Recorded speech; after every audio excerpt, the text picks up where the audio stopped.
Honey, just use Mama's card. She's got like $130,000 saved up.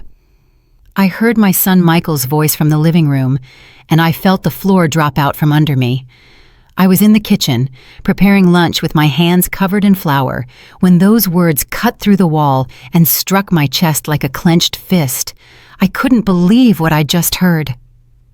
My own son, the boy I carried for 9 months, the one I nursed and raised alone after his daddy left us, was handing over my bank card to Shanice, his wife, like it was his own. As if the money that cost me 40 years of work, of ruined knees scrubbing other people's floors, of tired eyes sewing late into the night, belonged to him. I dropped the rolling pin on the counter and stood paralyzed, my heart hammering so loud I could hear it in my ears. "Are you sure, babe? Won't she get mad?" Shanice asked, with that sweet voice she used when she wanted something. It was a voice I knew all too well after 15 years of watching her manipulate my son. "Nah, Mom won't say nothin'. She lives here rent-free. She eats our food, uses our utilities. It's the least she can do to help us out a little. Besides, she's old now. What does she need all that cash saved for? We got expenses. We got a life ahead of us," Michael replied, and every word was like a knife twisting in my back. I stood there, staring at the dough on the table, fighting back the tears that threatened to spill. I wasn't going to cry. I had cried enough in this house over the last 20 years, ever since Michael convinced me to sell my little apartment to help him with the down payment on this place, which he now claimed was only his. Rent-free, he'd said. I lived rent-free in the house I helped buy. I ate for free the food I cooked every single day. I used the utilities I paid for with my $500 monthly Social Security check, which I handed over in full every month without keeping a single cent for myself. I heard Shanice's footsteps approaching the door, the rattle of her purse, the jingle of the car keys. She was heading to the mall with my card in hand, with the code Michael had given her, with access to every dollar I had ever sweated for. "I'm heading out to the mall, Mama Loretta. You need anything?" She called out from the living room with that fake kindness she used in front of Michael, as if we were friends, as if she hadn't taken my son from me, piece by piece, all these years. "No, sweetie, thank you," I replied, my voice as steady as I could make it, without turning, without letting her see my face. I heard the door close, the car engine start, the sound fading down the street. I sank into a kitchen chair and looked at my hands. 68-year-old hands, wrinkled and spotted, hands that had worked nonstop since I was 14. I remembered every one of those $130,000. Every bill had a story, a sacrifice, a compromise. The first $10,000 I saved, working as a seamstress in a shop, where I clocked in at 6 a.m. and left at 8 p.m., 6 days a week, saving the little money I made each day in an envelope under my mattress. It took me 3 years to save those first $10,000, eating rice and beans almost every day, never buying myself a new pair of shoes. Another $20,000 came from the extra cleaning jobs I took on Sundays. The one day I was supposed to rest. Huge houses belonging to rich families who paid me $50 for 8 hours of work. I cleaned 3 houses every Sunday, $150 I saved in full without spending a dime. The rest came from years and years of having no life of my own, no new clothes, no trips to the beauty parlor, no eating out, saying no to anything that cost money. While other women my age went out with friends or treated themselves, I counted pennies and tucked them into the bank account I'd opened 30 years ago. And for what? To have a place of my own someday, a small, modest apartment where no one could tell me I was living for free, where I could close my door and be the owner of my space, my peace, my life. That was all I wanted. It wasn't much to ask for after 68 years in this world. But now, my son, my own son, had just handed over my card as if it were his, as if I didn't exist, as if my life and my effort meant nothing. Michael walked into the kitchen with his phone in his hand, not even glancing at me. He poured himself a glass of water and leaned against the refrigerator. "Lunch almost ready, Mama? I got a meeting at 3 and need to eat quick," he said with that tone he'd been using lately, the tone that wasn't a question, but an order. "Almost," I replied, standing up to continue with the dough, though my legs felt shaky. "Oh, hey Mama, Shanice went to the mall. We needed some things for the house," he said, still not looking up from his phone, as if it were the most normal thing in the world. I didn't answer. I kept kneading, pressing the dough harder than necessary, feeling the mix of rage and pain in my chest. "Did you hear what I said?" Michael asked, finally looking up. "Yes, I heard," I said without turning. "And is there a problem?" Irritation was in his voice now, as if I were the one doing something wrong. I turned and looked him in the eyes, those eyes that once looked at me with love, respect, and admiration.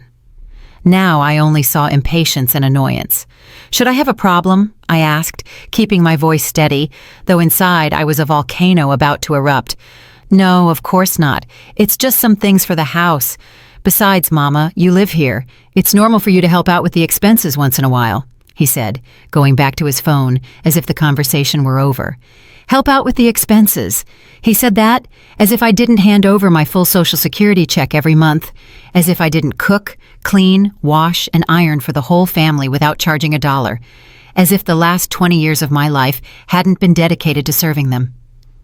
"I see," was all I said, and I returned to my dough. Michael left the kitchen, and I stood there, looking out the window at the small yard that I maintained myself. The roses I planted, the grass I watered every morning, the tomatoes growing in the corner, all in a house my son claimed was only his. In that moment, I made a decision.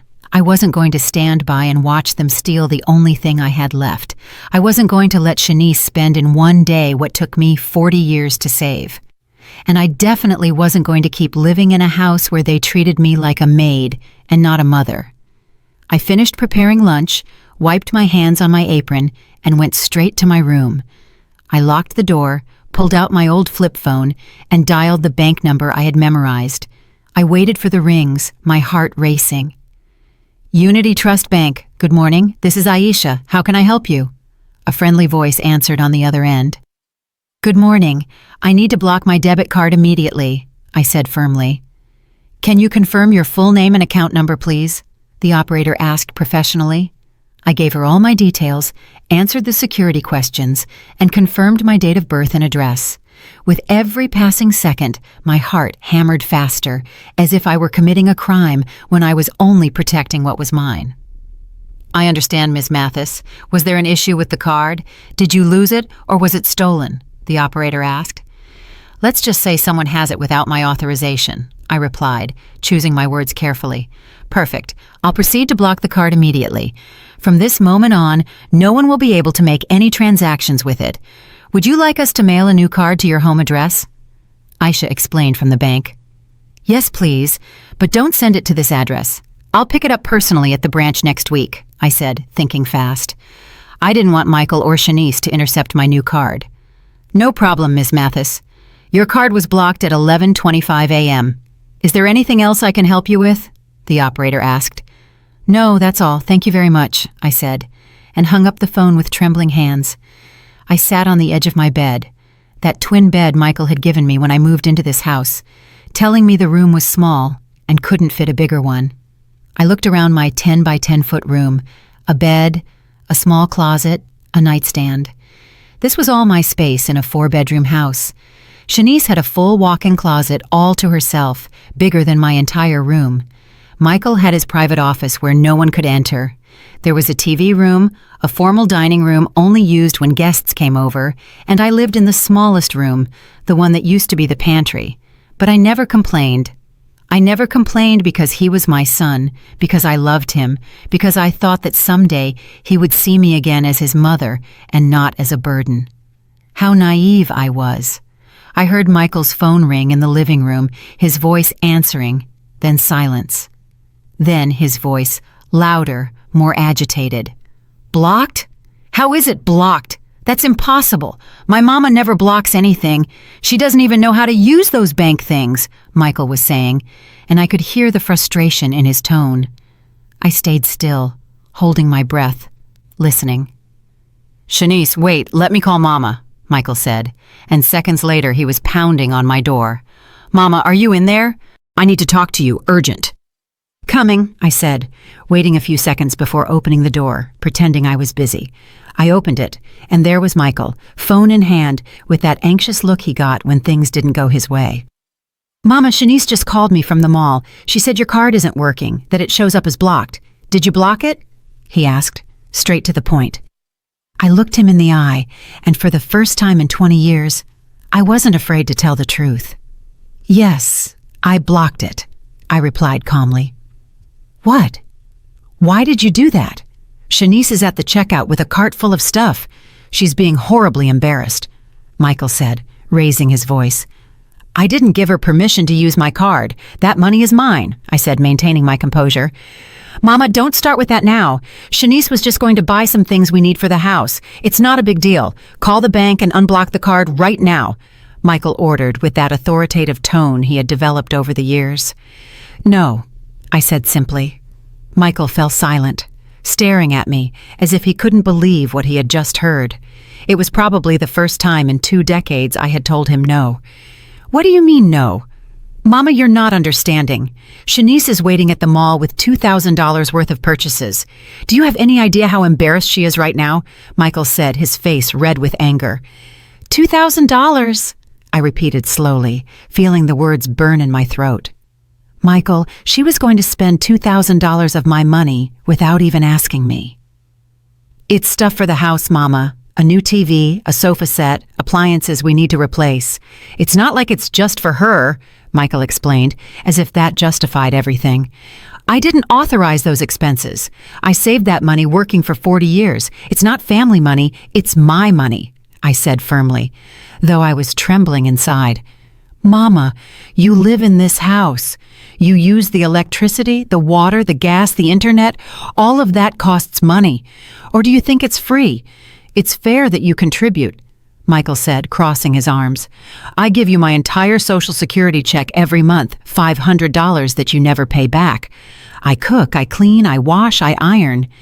Isn't that contributing?" I asked, feeling my voice break but holding firm. "That $500 doesn't even cover your food expenses, Mama. You're being selfish. You have $130,000 saved that you're not using for anything. What do you need it for? What are you going to do with it at your age?" Michael said, and those words hurt more than any physical blow. At my age, as if at 68 years old, I no longer deserved to have dreams, plans, or dignity. "That money is for me to buy my own apartment and stop being a burden to you," I said, and I saw Michael's eyes widen in surprise. "What are you talking about? Nobody said you're a burden," Michael replied, but his voice didn't sound convincing. "You just said it 5 minutes ago in the living room. You told Shanice I was living here for free, eating your food, using your utilities, that I was old and didn't need so much money." "That's what you said," I stated, and I watched Michael's face go pale as he realized I had heard everything. A long, awkward silence followed. Michael opened his mouth several times, trying to find words, but nothing came out. "Mama, I didn't mean it like that," he finally said, but without looking me in the eyes. "But you said it and you thought it. And right now you're more worried about Shanice's embarrassment at the mall than the fact that she tried to spend $2,000 of mine without my permission," I said, feeling the tears well up, but I kept them in. "She's my wife, Mama. It's normal for me to defend her," Michael said. "And I'm your mother. Isn't it normal for you to defend me?" I asked, and that question hung in the air between us like a ghost. Michael fell silent again. He looked at his phone, then at me, then back at his phone. I could see the conflict on his face, the battle between his conscience and his loyalty to Shanice. "Mama, please, just unblock the card for today. Shanice is already there. She already picked everything out. We can't leave her hanging like that. We'll talk about this calmly later," Michael said in a softer tone now, trying to manipulate me with guilt. "No, Michael. And tell Shanice to come home. The 3 of us need to talk," I said with a firmness I didn't know I possessed. "Mama, don't blow this out of proportion. Please," Michael pleaded. "I didn't do anything. You are the ones who took my card without permission. You are the ones who were planning to spend my money like it was yours. I'm just protecting what belongs to me," I said, and I took a step back to close my bedroom door. Michael stood in front of my closed door. I heard him knock softly with his knuckles. "Mama, open up, please. Don't be mad," he pleaded, using that voice he used when he was a little boy who'd done something wrong. That voice that used to melt my heart, but now only filled me with anger. I didn't answer. I sat on my bed and waited. I heard his steps retreat. I heard him talking on the phone with Shanice in a low voice. I heard him explaining that I had blocked the card. I also heard Shanice yelling on the other end of the phone so loud that her voice cut through the device. "Your mother is crazy. I'm standing here like an idiot in front of all these people. The saleswoman already called the manager. This is humiliating," Shanice screamed. And I didn't feel an ounce of guilt. Let her feel shame. Let her feel what it's like when someone makes you look bad. I had felt shame for 20 years every time I was introduced at family gatherings as the mother who lives with us. Every time Shanice told her friends that I helped out around the house, as if I were the domestic worker. A half hour passed before I heard Shanice's car pull up. The front door slammed so hard it shook the walls. I heard her heels clicking against the hardwood floor, that sound that always announced a storm. "Where's your mother?" Shanice asked, her voice dripping with venom. "Shanice, calm down. Let's talk about this quietly," Michael said, trying to appease her. "Quietly? Your mother made me suffer the biggest embarrassment of my life. There were like 20 people staring while the saleswoman kept trying to run the card over and over. I had to leave everything there and run out," Shanice screamed. "I know, babe, I know. But she heard what we talked about this morning. She's upset," Michael explained. "And so what if she heard? We spoke the truth. She lives here without paying anything. The least she can do is help us when we need it. It's not fair that she has $130,000 saved while we kill ourselves working and paying all the bills for this house," Shanice said, and every word confirmed what I already knew. To her, I wasn't a person. I was a source of money. I got up from the bed and opened my bedroom door. I walked toward the living room where they were both standing. Shanice looked at me with eyes full of fury, still holding her empty mall bags. "Loretta, we need to talk seriously," Shanice said, without even greeting me, without a hello or a good afternoon. "Yes, we need to talk," I replied calmly, and I sat on the single armchair, which was the only place they ever permitted me to sit. The big sofa was Shanice's exclusive territory. "Why did you block your card? Why did you put me through that embarrassment?" Shanice attacked immediately. "I didn't put you through any embarrassment. You brought it on yourself by trying to spend $2,000 of my money without my permission," I replied, looking her directly in the eyes. "It's not just your money. This is a family. Families share," Shanice yelled, taking a step toward me. "I am not your family, Shanice. I am Michael's mother, and my money is mine. I earned it, I saved it, and I decide what to do with it," I said, keeping my tone calm, though inside I wanted to scream everything I had bottled up for 15 years. "Mama, please don't be like this. Shanice just wanted to buy things that we genuinely need for the house. The TV in the living room is 8 years old, the sofa is all worn out, the refrigerator makes weird noises," Michael intervened, trying to justify the unjustifiable.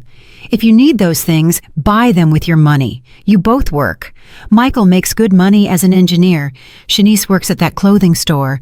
You have 2 incomes. Why do you need mine?" I asked. "Because we have expenses, Loretta. This house doesn't maintain itself. The mortgage is $1,200 a month. The utilities are another $300. Food is about $500, plus the internet, the phones, the car, the insurance. It all adds up. There's nothing left over at the end of the month," Shanice explained, with that victim tone she knew how to use so well. "I give you $500 from my Social Security check every month. That helps," I said. "$500 is nothing, Loretta. That barely covers your food," Shanice said with contempt. "Then let me go. Let me buy my apartment with my money and stop being a burden to you," I said. I saw Shanice and Michael exchange a quick glance, a look I couldn't interpret at the time, but which I understood perfectly later. "Mama, don't say that. Nobody wants you to leave. This is your home," Michael said, but his words sounded hollow, rehearsed. "This is not my home, Michael. You said it yourself this morning. This is your home. I just live here," I said, feeling my voice finally break. Oh, for God's sake, don't start with the drama, Loretta. Nobody said that. Michael was just talking, Shanice interrupted, rolling her eyes. Yes, he said it and he's right. That's why I want to leave. I want my own place where I am the owner, where I pay my own bills, where no one makes me feel like I'm a burden, I said, and the tears finally started rolling down my cheeks. Mama, you can't live alone. You're 68 years old. What if you get sick? What if you fall? Who's going to take care of you? Michael asked with that false concern that made me angrier than his insults. I'm 68, not 108. I'm perfectly healthy. I can take care of myself. I did it for 40 years before I came to live here, I replied, wiping my tears with the back of my hand. But it's different now, Mama. You're older now. You need to be with family, Michael insisted.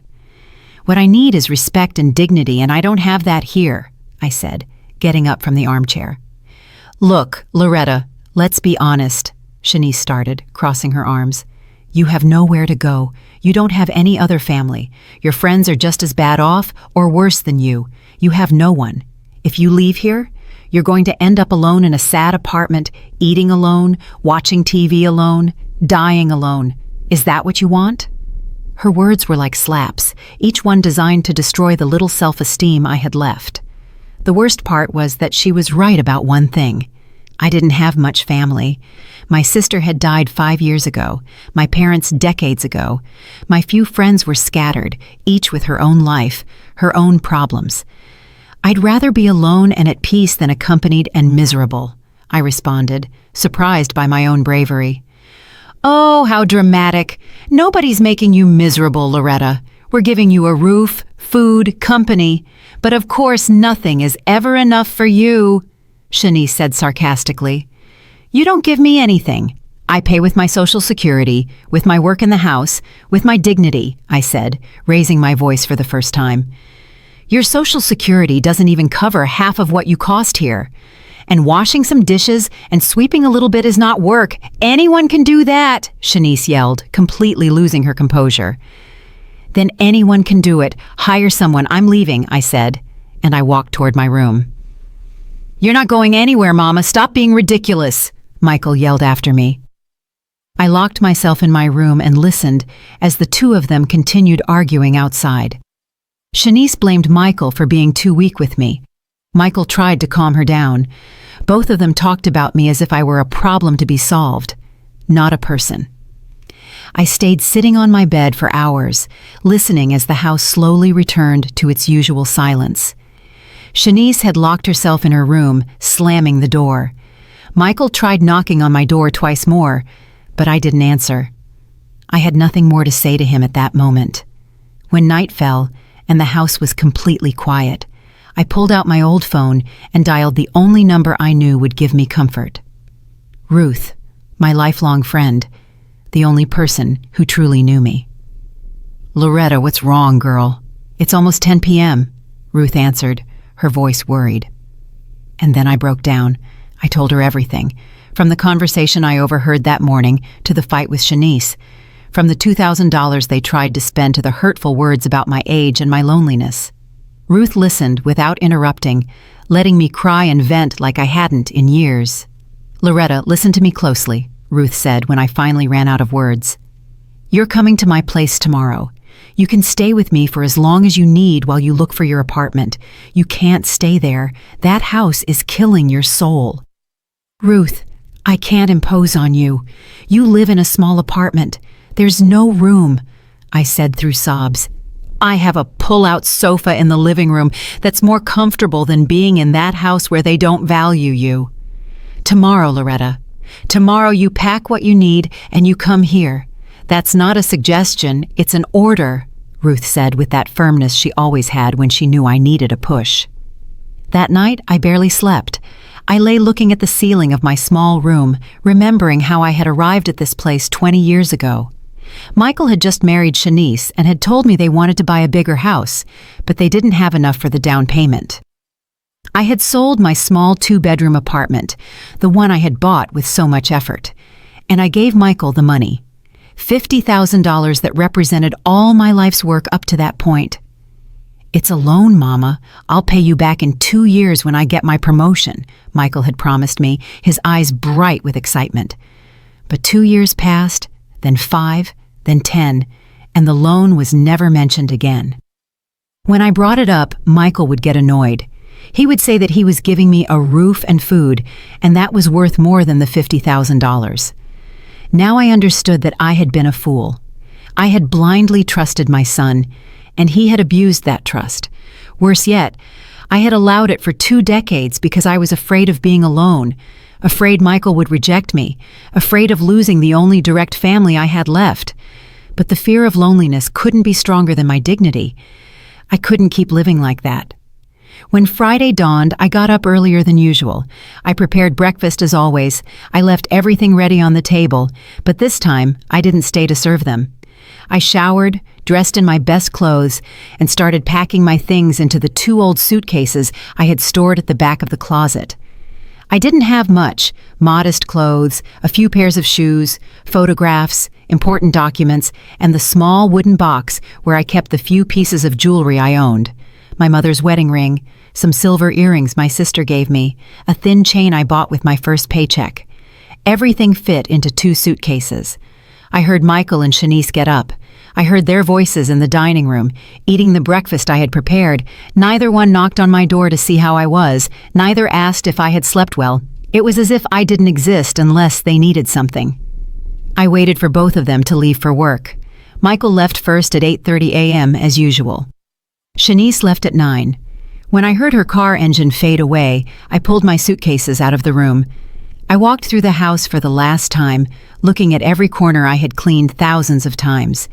The kitchen where I spent countless hours cooking for a family who barely said thank you. The living room where I could never sit comfortably because it was Shanice's space. The dining room where I always sat in the corner, in the least comfortable chair.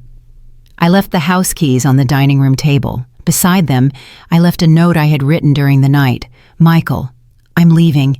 I can't keep living in a house where I'm only valued for my money.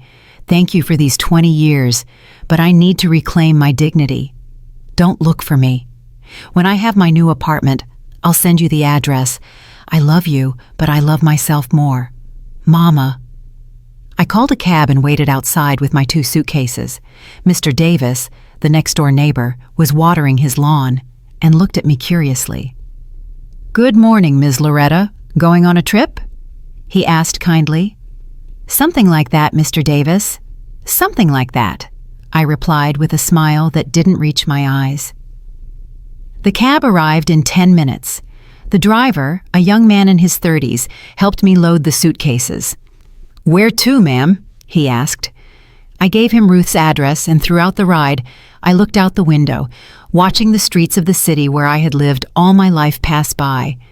Every block moved me further away from Michael and Shanice, and strangely, instead of feeling sadness, I felt something close to relief. Ruth was waiting for me at the entrance of her building when I arrived.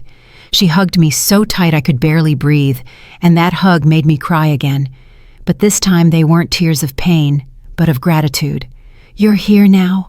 You're safe now," Ruth whispered, stroking my hair as if I were a child. Her apartment was small, as she had said. A living room, dining room combo, 1 bedroom, a kitchen, and a bathroom, but it was clean, tidy, and above all, full of peace. There was no tension in the air, no looks of contempt, no hurtful words waiting to strike. "The sofa bed is all yours. It's not much, but it's comfy. And this house is your house for as long as you need to stay," Ruth said, showing me where I could put my things. "Ruth, I don't know how to thank you for this," I said, my voice choked. "You don't have to thank me for anything. That's what friends are for. Besides, you'll keep me company. Since my husband passed 3 years ago, this house has been too quiet," Ruth said with a warm smile. We spent the rest of the morning organizing my things. Ruth gave me space in her closet, showed me where everything was in the kitchen, and made me feel welcome in 1,000 small ways. At 1 p.m., my phone started ringing. It was Michael. I didn't answer. He called again, and one more time. Finally, he left a voicemail. "Mama, where are you? I came home for lunch, and you're not here. I saw your note. Please call me. I'm worried." Worried. How interesting that he was worried now. He wasn't worried yesterday when he yelled at me. He wasn't worried when his wife tried to steal $2,000 from me. He wasn't worried for 20 years while I withered away in that house. Ruth looked at me with a questioning gaze. "You going to answer him?" she asked. "Not yet. I need to think clearly. First, I need to decide what I'm going to do with my life before I talk to him," I replied, turning off the phone. That afternoon, Ruth and I sat on her small balcony with a cup of coffee. From there, we could see the city, the buildings, life moving below on the streets. "You know what hurts the most, Ruth?" I said after a long silence. "It's not the money they tried to spend. It's not even that they disrespected me. What hurts the most is that I lost 20 years of my life trying to earn my son's love, and now I realize that love was always conditioned on what I could give him." Ruth took my hand in hers, those hands also wrinkled by the years, but strong and warm. "Loretta, listen to me closely. You didn't lose 20 years trying to earn his love. You gave 20 years of unconditional love, which is very different. The problem isn't you. The problem is that Michael and that woman didn't know how to value what they had," Ruth said with wisdom. "But I'm his mother. Mothers are supposed to sacrifice for their children," I said, still feeling the guilt they had instilled in me all my life. "Mothers should love their children, yes, but children must also love their mothers. Love isn't a one-way street, Loretta, and sacrifice has a limit. When the sacrifice is killing your soul, it's no longer love, it's self-destruction," Ruth replied firmly. She was right. She always was. Ruth had been my friend since we both worked in the same textile factory 40 years ago. She knew me better than anyone. She had seen my marriage fail. She had watched me raise Michael alone. She had watched me slowly fade away in that house. "Now, you need to think about yourself, about what you want, about what Loretta needs to be happy," Ruth continued. "I want my apartment. I want a place of my own where no one can make me feel like I'm in the way, where I can drink coffee in the morning without feeling like I'm using someone else's electricity, where I can watch TV without being told I'm hogging the couch," I said. And as I spoke, I felt something inside me grow stronger. "Then that's what we're going to get. We'll start looking for apartments tomorrow," Ruth said with determination. That night, I slept on Ruth's sofa bed, and it was the best night's sleep I'd had in years. There was no tension, no fear of hearing footsteps outside my door, no anxiety wondering what new form of humiliation awaited me the next day. On Saturday morning, my phone was still off, but I could imagine the number of missed calls I had. I didn't care. For the first time in 2 decades, I was my priority. Ruth and I had a quiet breakfast, talking about everything and nothing, laughing at old memories, making plans. Then we got dressed and went out. We had marked 5 apartments to see that day, all within my budget. The first was too dark, with small windows that barely let in light. The second was in a rundown building that smelled of dampness. The third was perfect, but it was on the 4th floor with no elevator, and my knees weren't what they used to be. The 4th had plumbing problems the owner didn't want to fix. But the fifth stole my heart the moment I walked in. It was a 2nd-floor apartment in a well-maintained, secure, 6-story building. It had a living room with a large bay window overlooking a small park, a perfectly equipped galley kitchen, a spacious bedroom with a closet, and a clean, functional bathroom. It wasn't large, about 650 square feet, but it was cozy, bright, and had a peaceful energy. "How much are you asking for it?" I asked the man showing it to us. $65,000. It includes the parking space downstairs and a small storage unit in the basement. The HOA fees are $100 a month, explained Mr. Benjamin, the apartment owner. $65,000. I could pay for it in cash and still have $65,000 left to live comfortably, for emergencies, for my later years. "Can I see it again?" I asked. Mr. Benjamin nodded kindly. I walked through every space, imagining my life there. My bed in the bedroom, my clothes in the closet, my few photographs on the walls. I imagined making coffee in that kitchen, sitting by that bay window to read, sleeping soundly. I saw my future within those empty walls, and that future was bright. "I'll take it. I want to buy it," I said with a firm voice. Mr. Benjamin smiled widely. "Excellent decision, ma'am. It's an apartment with great energy. The previous owner lived here for 20 years. She only moved to live with her daughter overseas. It's well cared for. Never had any problems," he explained, pulling some papers from his portfolio. "We need to start the legal paperwork. Do you have a trusted attorney, or would you like me to recommend one?" Mr. Benjamin asked. "I know a good one," Ruth interjected. "My cousin's son is a closing attorney. He's honest and charges fair rates." "Perfect. Then we can meet Monday to start the paperwork. It usually takes about a week to complete the entire legal process," Mr. Benjamin said. 1 week. In 1 week, that apartment would be mine. My name would be on the deed. I would be a property owner, not a burden living for free in someone else's house. We left the apartment with the signed commitment and a $5,000 down payment, which I paid with a check. Ruth and I hugged in the street like two excited girls. "You did it, Loretta! You're going to have your own place," Ruth shouted, not caring who heard us. "I did it," I repeated, feeling a huge smile spread across my face. I really did it. We returned to Ruth's apartment euphoric, making decorating plans, talking about what furniture I would need to buy, what things I could get secondhand to save money. It was then, in the middle of that happiness, that I decided to turn on my phone. I had 32 missed calls from Michael, 17 from Shanice, and over 40 text messages. The messages started worried. "Mama, where are you? Please answer, we are frantic." But then they changed tone. "Mama, this is ridiculous. Drop the drama. We need to talk about important things." And the last ones were directly threatening. "If you don't answer, I'm going to call the police. This is abuse to us.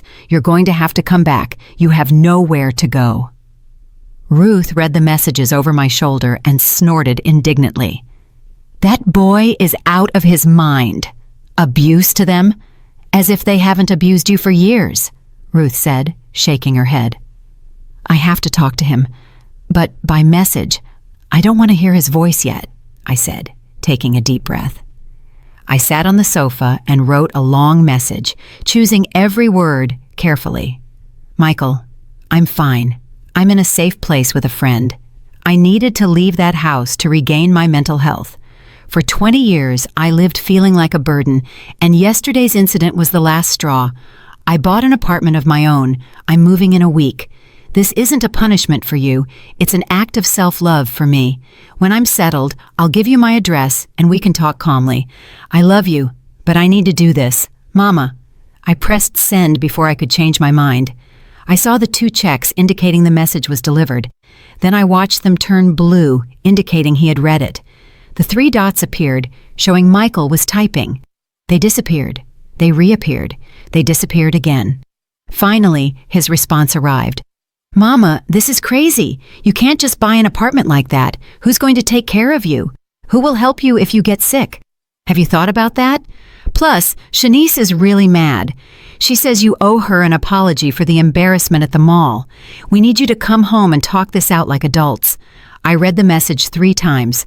No apology from him, no acknowledgement of what they had done, just more manipulation, more attempts to make me feel guilty, more fake concern disguised as love. "Are you going to answer him?" Ruth asked. "Yes," I said, and I wrote a short but clear response. "Michael, I am 68, not 98. I can take perfectly good care of myself, and I don't owe Shanice an apology. She tried to spend $2,000 of my money without my permission. If anyone should apologize, it's you 2. We'll talk when I'm ready." After sending that message, I turned off the phone again. I didn't want to keep reading his attempts at manipulation. Ruth was right when she said I needed space to think clearly, and that was impossible with Michael bombarding me with messages designed to make me feel guilty. Sunday was a day of absolute peace. Ruth and I went to church in the morning, something I hadn't been able to do in years because Sundays were when Shanice organized her big family brunches and I had to cook for everyone. Afterward, we walked through the market, looking at second-hand furniture and housewares. I found a small but beautiful dining table, solid wood, for only $80. The seller helped me load it into the cab. I also bought a set of pots in good condition for $30, some plates and glasses, and towels for the bathroom. Ruth insisted on buying me a set of new sheets she saw at a store. "So you can start your new life with new sheets, clean, with no history," Ruth said as she paid. I couldn't help but cry again, but this time from emotion. We stored everything in Ruth's building storage unit, waiting for the day I could move into my new apartment. Everything I bought, every item I set aside for my new life, was another step toward my freedom. On Monday morning, I met with the closing attorney Marcus, Ruth's cousin's son. He was a man in his mid-40s, serious but kind. He reviewed all my documents, verified the legal status of the apartment, and explained every step of the process. "Ms. Mathis, everything is in order. The apartment has no debt, no liens. Mr. Benjamin is the sole legal owner. We can close the sale next Friday. Are you sure you want to pay in cash? We could arrange a mortgage if you prefer not to use up so much of your savings," Marcus explained. "I want to pay in cash. I want it to be completely mine. No debts, no mortgage. I've waited my whole life for this moment," I said with conviction. "I understand. Then, Friday at 10 a.m., we'll meet here in my office to sign the deed. You need to bring the payment for $60,000, plus $5,000 for notary fees and taxes. The $5,000 advance you already paid will be deducted from the total," Marcus explained, showing me all the papers. $65,000 in total, less than half of my savings. I could do it, and I would. I left the attorney's office feeling stronger than ever. I walked through the city, observing everything with new eyes. The stores, the parks, the buildings. Everything looked different when you knew you were building your own life and not just surviving someone else's. When I returned to Ruth's apartment, I briefly turned on my phone to check messages.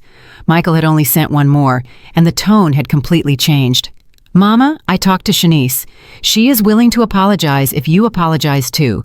We can forget this whole misunderstanding if you come home today. We miss you. The house isn't the same without you. Please think about it carefully before you make a mistake you can't reverse. A mistake I can't reverse. As if buying my own home were a mistake. As if reclaiming my dignity were something to regret. As if 20 years of feeling invisible weren't the real mistake." I didn't answer him. I had nothing more to say to him for the moment. The following days passed in a mix of nerves and excitement. Ruth and I continued buying things for my apartment. A small but comfortable sofa we found at a garage sale for $10. A used but excellent condition full-sized bed for $200. A thin bookcase, some lamps, simple curtains. I also went to the bank to organize everything for the payment. The teller, a young woman named Aisha, served me with great patience as I withdrew the $60,000 using a cashier's check. "Ma'am, this is a considerable amount. Are you sure this is a legitimate transaction? We don't want you to be a victim of any fraud," Aisha told me with genuine concern. "It's not a fraud, dear. I'm buying my first apartment of my own at 68 years old," I replied proudly. Aisha smiled widely. "That's beautiful, ma'am. Congratulations. My grandmother also bought her house at 70 after divorcing my grandfather. She told me those were the best years of her life," Aisha shared as she processed the check. Her words gave me hope. It wasn't too late. It was never too late to start over. On Thursday night, the day before signing the deed, Michael showed up at Ruth's building. I don't know how he got the address. He probably checked with someone he knew or followed some clue on my social media. He rang the intercom insistently until Ruth answered. "Who is it?" Ruth asked curtly. "It's Michael, Loretta's son. I need to speak to my mama." I heard his voice through the small speaker. Ruth looked at me, asking with her eyes what I wanted to do. I took a deep breath. "Let him up, but you stay here with me," I said. Ruth nodded. Minutes later, Michael was knocking on the apartment door. When I opened it, I was surprised to see him looking so worn out. He had deep circles under his eyes. His clothes were wrinkled, his hair disheveled. He didn't look like the successful engineer he boasted about being. "Mama," he said, and his voice cracked slightly. "Michael," I replied without moving from the doorway, without inviting him in. "Can we talk?" he asked. glancing into the apartment where Ruth stood with her arms crossed like a guardian. "It's fine right here," I said. Michael sighed and ran a hand through his hair. "Mama, this got out of hand. I know Shanice and I messed up. We shouldn't have taken your card without permission. But you didn't have to just leave like that without a word, leaving us worried." Michael began with that tone he used when he wanted to sound reasonable, but was really just trying to manipulate. "Michael, I left you a note explaining exactly why I was leaving. It wasn't impulsive, it was necessary," I replied, keeping my calm. "But Mama, we're family. Families forgive. Families resolve their problems together, not by running away," Michael said, taking a step closer. "Families also respect each other, Michael, and you haven't respected me in years. It's just that I was so used to the mistreatment that I stopped noticing it," I said, feeling the words come out with more force than I expected. "Mistreatment? Mama, we never mistreated you. We gave you a roof, food, everything you needed," Michael protested, raising his voice. "You gave me a room the size of a closet. You made me feel like every bite of food I ate was a favor. You treated me like a servant, not a mother. And when I saved money with 40 years of work, you tried to steal it," I said. And every word was like releasing a weight I had carried for too long. "We weren't going to steal anything. It was just for some things for the house where you live too. It's not stealing, Mama, it's family sharing," Michael yelled, losing his composure. $2,000 is not sharing, Michael, it's stealing. "And I never authorized that expense," I replied without raising my voice, which seemed to frustrate him even more. "Fine, all right. I admit it was too much. Shanice got carried away seeing all those things on sale, but we can fix this. Come home, and I promise you none of this will ever happen again," Michael said, changing tactics, his tone now pleading. "I'm not coming back, Michael. Tomorrow I sign the deed for my new apartment. I'm moving in this weekend. I've already made my decision," I said. And I saw his face go from pleading to shock. "You bought an apartment without consulting me?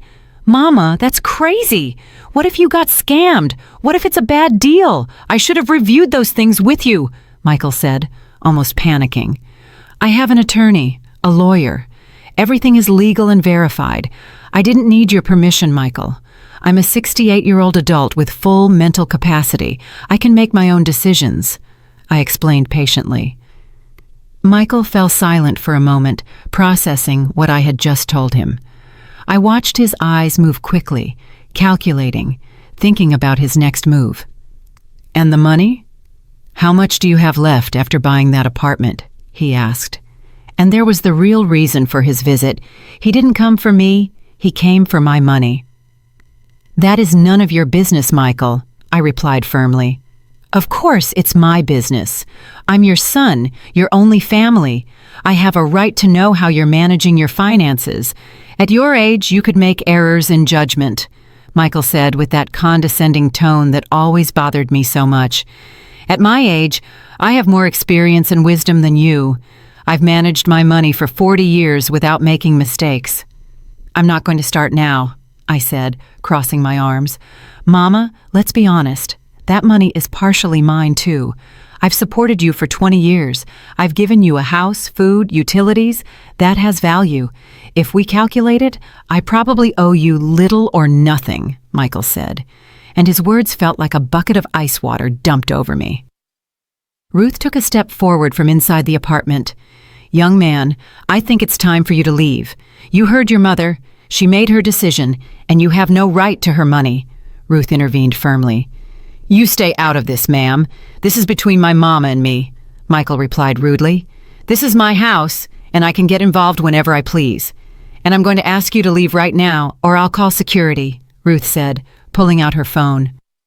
Michael looked at me with a mix of anger and desperation. "Is this what you want, Mama? To break up our family? To let strangers get between us?" he asked, pointing at Ruth. "Ruth is not a stranger. She's been my friend for 40 years. She's been by my side at times when you didn't even exist. And no, Michael, I'm not breaking up the family. The family broke up when you stopped seeing me as your mother and started seeing me as your ATM," I said, feeling the tears threaten to spill, but I held them back. "I can't believe you're doing this. Shanice was right about you. She said you were selfish. that you only thought about yourself, and I defended you. How foolish I was," Michael said, venom in every word. Those words hurt more than I cared to admit, but they also confirmed what I already knew. Shanice had poisoned my son against me for years, and he had let her. "If that's what you think of me, then it's better for me to leave your life. I don't want to be a burden to anyone," I said, my voice trembling. "Fine, great. Go to your apartment. Live alone, but don't come running when you get sick or need help. Don't come back when you realize you made a mistake," Michael said, turning to leave. "Michael," I called out, and he stopped without turning around. "I love you. I will always love you. You are my son, but I can no longer live by sacrificing my dignity for your comfort. I hope you understand that someday." Michael didn't respond. He simply kept walking toward the elevator. I watched him get in, watched him press the button, watched him disappear behind the closing doors, and with those doors, a chapter of my life also closed. Ruth hugged me while I finally allowed myself to cry. I cried for the 20 lost years, for the broken relationship with my son, for the family that could have been but never was. But I also cried with relief because I knew I had made the right decision, even though it hurt. That night, I barely slept. I tossed and turned on the sofa bed, replaying the conversation with Michael, questioning if I had been too harsh, wondering if I should have given him another chance. But every time I thought about going back, I remembered the 20 years of small and large humiliations. I remembered the attempted theft. I remembered all the times they made me feel invisible. No, I couldn't go back. For the first time in my life, I had to choose myself. Friday dawned sunny and beautiful, as if the universe were celebrating with me. Ruth and I dressed in our best clothes. She insisted on accompanying me to the attorney's office. "This is one of the most important days of your life, Loretta. You're not going through it alone," Ruth said, putting on her cream silk blouse, the one she saved for special occasions. We arrived at the attorney's office 15 minutes before the agreed time. Mr. Benjamin was already there, along with Marcus, the attorney. Both greeted us with smiles. "Good morning, Ms. Mathis. Ready to be a homeowner?" Marcus asked warmly. "More than ready," I replied with a huge smile. The process lasted nearly 2 hours. I had to sign so many papers I lost count: deeds, certificates, declarations, receipts. Marcus patiently explained each document, making sure I understood exactly what I was signing. When it was time to hand over the $60,000 cashier's check, my hand trembled slightly. It was nearly everything I had. But I looked at Ruth, who smiled at me proudly, and I remembered why I was doing this. I placed the check on the table. Mr. Benjamin reviewed it, nodded with satisfaction, and Marcus officially processed it. "Very well, Ms. Mathis. With this, we complete the transaction. This apartment is now legally yours. Here are the deeds with your name, the keys, and the building documents. Congratulations on your new home," Marcus said, handing me a thick envelope with all the papers and a keychain with 3 keys. I took the keys in my hand and held them as if they were the most valuable treasure in the world. And to me, they were. These keys represented freedom, dignity, and independence. They represented the end of a dark chapter and the beginning of something new. "Thank you, Marcus. Thank you, Mr. Benjamin. You don't know what this means to me," I said, my voice cracking with emotion. "Believe me, I do, Ms. Mathis. I've seen many transactions in my life, but few with such an emotional load as this one. I hope you are very happy in your new home," Marcus said sincerely. We left the attorney's office, and Ruth practically screamed with excitement in the street. "You did it! You own your own place. At 68 years old, you took back your life," Ruth shouted as she hugged me, and we spun around on the sidewalk like 2 crazy girls. People passing by looked at us curiously. Some smiled, seeing our joy. An older lady stopped and asked us what we were celebrating. "I just bought my first apartment," I told her proudly. "Oh, how lovely. Congratulations, honey. It's never too late to fulfill dreams," the lady said, with a warm smile before continuing on her way. Ruth and I went straight to the apartment. I wanted to see it again, now that it was officially mine. I opened the door with trembling hands, put the key in the lock, turned, and pushed. The apartment was exactly as I remembered it, empty, smelling clean, full of light coming through the bay window. But now it looked different. Now it wasn't just a pretty space. It was my space, my home. I walked slowly through every corner, touching the walls, imagining where I would put each piece of furniture, visualizing my life there. The table by the bay window where I would drink coffee every morning, the sofa in front of the TV where I would rest without fear of someone telling me I was in the way, the bed in my bedroom where I would sleep in peace. "It's perfect, Loretta. It's absolutely perfect," Ruth said with tears in her eyes. "Yes, it is," I replied, also crying, but this time tears of pure joy. We spent the rest of the day cleaning the apartment from top to bottom. Even though it was already quite clean, I wanted to leave it spotless before bringing my things in.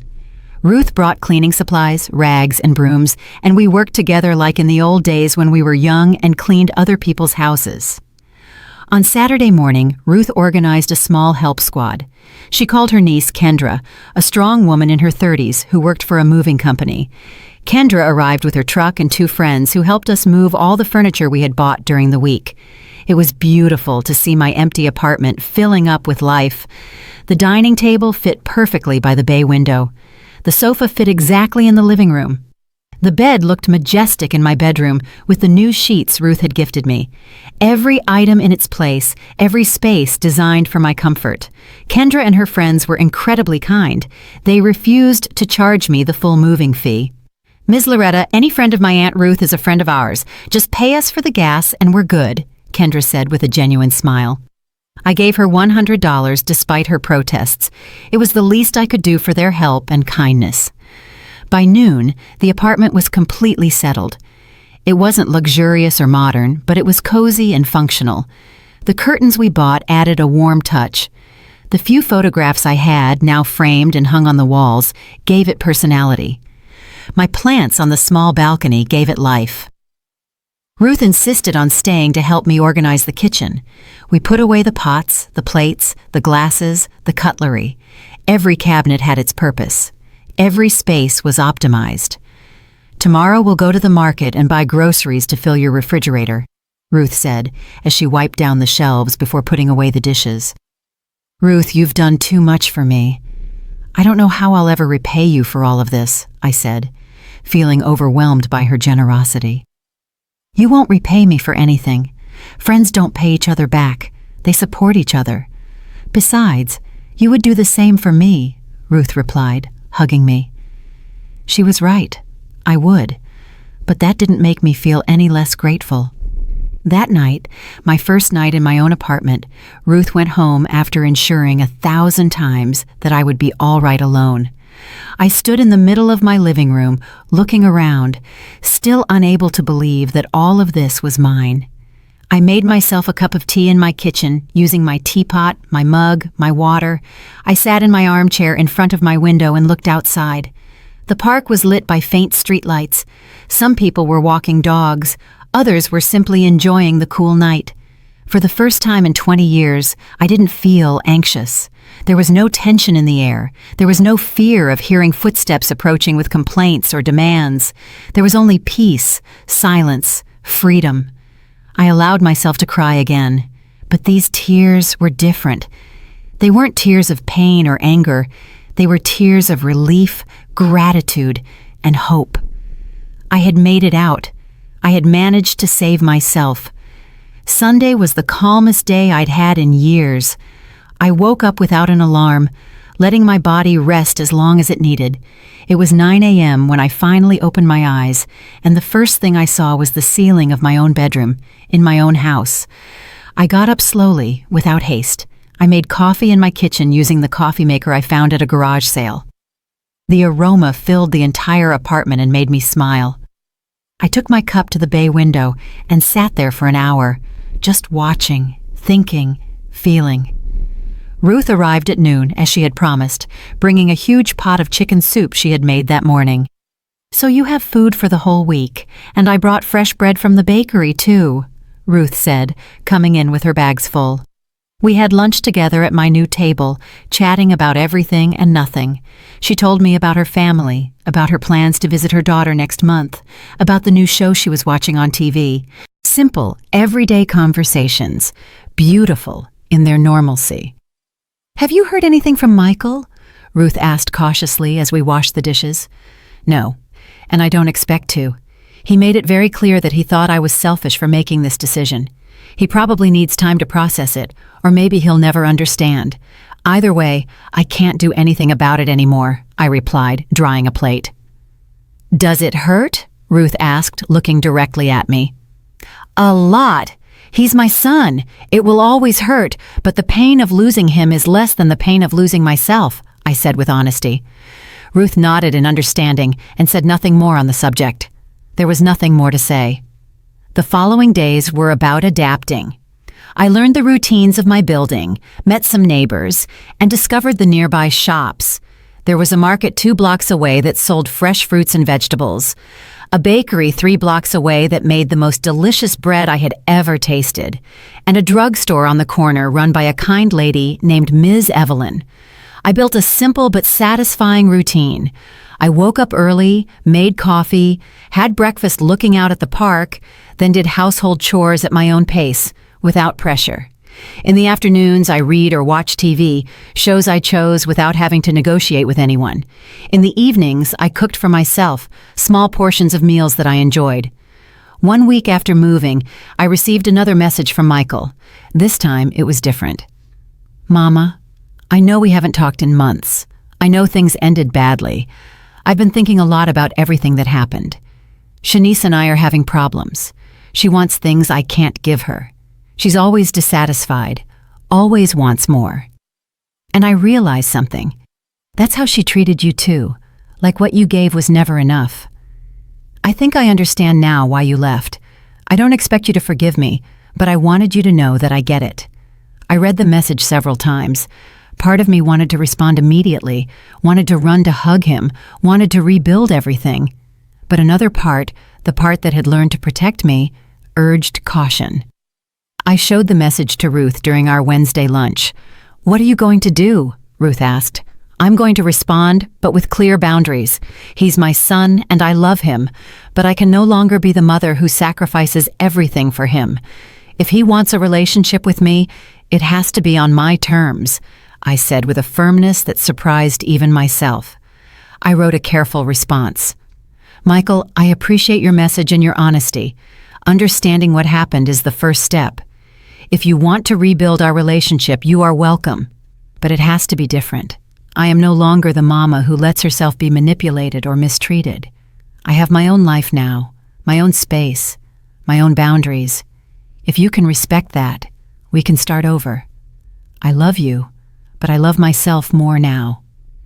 His answer came the next day. "I understand, Mama. Could I visit you sometime?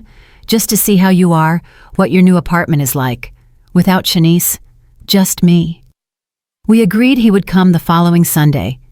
I spent the entire week nervously cleaning the apartment obsessively, even though it was already clean, cooking and recooking in my mind what I would say to him.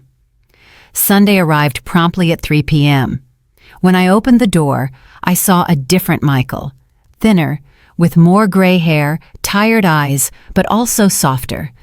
"Hi, Mama," he said, his voice trembling slightly. "Hello, son," I replied, and we hugged in the doorway. It was a long, healing hug, full of unsaid things. I showed him the apartment. He walked through every space carefully, touching the furniture, looking at the photographs on the walls, observing everything. "It's beautiful, Mama. It's small, but cozy. It feels like you," Michael said sincerely. We sat at my table by the bay window. I served him coffee and cookies I had bought that morning. We talked for hours. Michael told me about his problems with Shanice, about how she constantly pressured him for more money, more things, more status. He told me he had started therapy to understand his own behavioral patterns. The therapist made me see that I repeated with Shanice the same thing Dad did to you. I let her treat you badly because I wanted to keep the peace in my marriage, without realizing I was sacrificing my relationship with you. Michael admitted with tears in his eyes. Michael, your father and you are two different people. Your father abandoned us. You stayed, albeit in a distorted way. The fact that you recognize this now means you can change, I said, taking his hand across the table. Can you ever forgive me? Michael asked, looking directly at me. I already forgave you, son. The forgiveness isn't for you, it's for me, to free myself from resentment. But forgiveness doesn't mean forgetting or going back to how things were. It means moving forward with healthier boundaries, I explained calmly. Michael nodded, understanding. Does Shanice know you're here? I asked. Yeah, she didn't like it, but I no longer give her the power to decide over my relationships. That's another change I'm making, Michael replied with determination. Our relationship after that day was slow, but genuine in its rebuilding. Michael started visiting me every 2 weeks, always alone, always respectful of my space and my time. He asked me about my life, about my activities, about my friends. He truly listened, not just waiting for his turn to speak. 6 months later, Michael and Shanice divorced. It didn't surprise me. Some relationships are built on toxic foundations that eventually collapse. Michael moved into a small apartment similar to mine and began his own journey of self-discovery. Today, 1 year after moving into my apartment, I am sitting in my armchair by the bay window, watching the sunset over the park. I have $75,000 in the bank, untouched. My apartment is paid for completely. My $500 monthly Social Security check covers my basic expenses. I live modestly, but with dignity. Michael comes to visit me every 15 days. Our relationship isn't perfect. It probably never will be, but it is honest. He is learning to be a better son, and I am learning to be a mother with healthy boundaries. Ruth continues to be my rock, my best friend, my chosen family. The women in my knitting class have become my social circle. I have plans to take a small trip next year, something I never allowed myself to do. My life is not extraordinary. I have no luxuries or spectacular adventures, but I have something I didn't have for 20 years. Peace. I have my own space where no one makes me feel like I'm surplus. I have my own money that no one tries to steal. I have my own life that no one controls.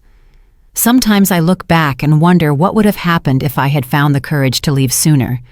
But then I remember that every experience, even the painful ones, brought me here, to this moment, to this peace.